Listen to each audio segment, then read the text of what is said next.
Hello বন্ধুরা, আমি অর্পিতা চলে এসেছি আবারও একটা নতুন ভিডিও নিয়ে। তো কালকে ছিল আমাদের মুক্ত স্নান, তাই আমরা সেজে গুজে চলে গেছিলাম ঠাকুরতলা। ওখানে গিয়েই দেখছি যে মিলন হচ্ছে তখন।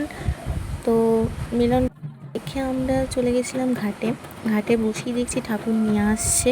তো ঘাটে নামাবে এরপর ঠাকুর, তারপর পুজো হবে, তারপর পুকুরে চড়ক তোলা হবে। অন্যান্য বছর আমরা শেষ অবধি থাকি, কিন্তু এবারে শেষ অবধি থাকতে পারিনি, তো চলে এসেছিলাম। তাই ঘাটে বেশিক্ষণ না থেকে আমরা চলে গেলাম মেলা ঘুরতে। তো মেলাতে গিয়ে কিছু ছবি টবি তুললাম, তারপরে খাওয়ার দিকে চলে গেলাম।